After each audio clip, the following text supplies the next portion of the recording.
అమరావతికి చట్టబద్ధత కల్పించే అంశం మీద నిన్న అసెంబ్లీలో ఒక చర్చ జరిపినప్పుడు ఆ చర్చలో భాగస్వాములైన 20 మందికి పైగా సభ్యులు చాలా మెయిన్ కాంటెక్స్ట్ ఏంటి ఆ సభ్యుల మాటల్లో మళ్ళీ జగన్మోహన్ రెడ్డి గారు వస్తారు, మళ్ళీ జగన్మోహన్ రెడ్డి గారు వస్తారేమో, జగన్మోహన్ రెడ్డి వచ్చినప్పుడు అమరావతి చెక్కు చెదరకుండా ఫుల్ రక్షణ, మళ్ళీ జగన్ వచ్చిన చెక్కు చెదరకుండా రక్షణ. అదిగో ఈ సభలో ఉన్న ప్రతి ఒక్కరిలోనూ భయం ఉంది, మళ్ళీ ప్రభుత్వం మారుతుందేమో అని చెప్పి స్వయాన డిప్యూటీ సీఎం కూడా చేసినటువంటి కామెంట్స్. వీళ్ళలో అసలు అమరావతికి చట్టబద్ధత అనే కంటే దాని చుట్టూ ముడిపడినటువంటి మన ఆర్థిక ప్రయోజనాలు జగన్ వస్తే ఎక్కడ డిస్టర్బ్ అవుతాయో అన్నది ఎక్కువగా కనిపించింది. అండ్ తాజాగా మాజీ ఉపరాష్ట్రపతి వెంకయ్య నాయుడు గారు అమిత్ షా గారితో సమావేశమయ్యారట. సమావేశమై ఆంధ్రప్రదేశ్ శాసనసభ అమరావతిని శాశ్వత రాజధానిగా గుర్తించుకుని ఒక తీర్మానం పంపించింది కదా.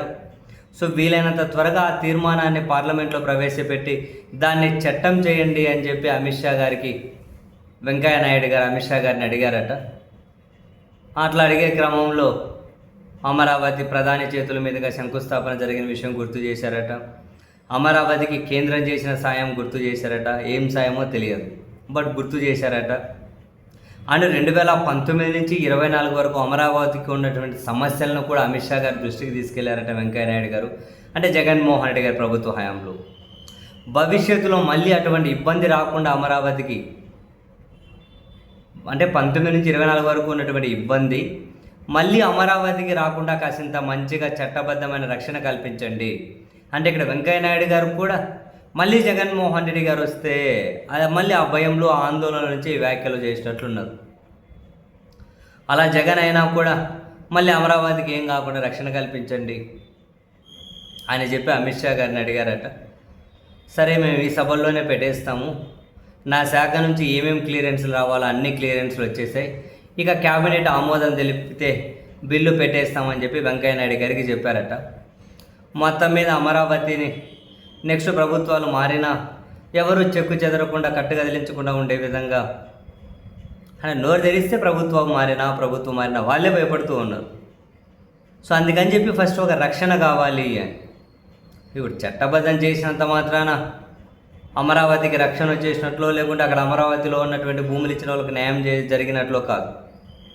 వీళ్ళు పెడుతున్నటువంటి వేల లక్షల కోట్ల రూపాయలు ఏదైతే ఉందో ఇన్వెస్ట్మెంట్ అక్కడ పెడదామనుకుంటున్నారో మౌలిక వసతుల కోసమని, అందులో కాంట్రాక్టర్లకే దేశంలో రికార్డు స్థాయి డబ్బులు ఇస్తున్నారు, అది వేరే విషయం.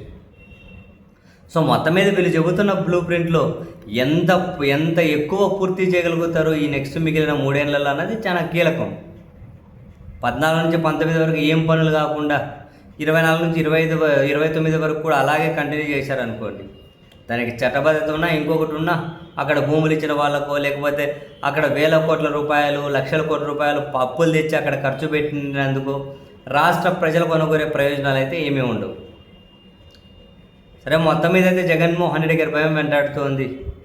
ఇక్కడ గల్లీ నుంచి ఢిల్లీ దాకా తెలుగుదేశం వాళ్ళకు అనుకూలంగా ఉండే పెద్దలందరూ కూడా రకరకాలుగా ప్రయత్నాలు చేస్తూ ఉన్నారు, మళ్ళీ ప్రభుత్వం మారినా కూడా ఇబ్బంది రాకూడదు అని.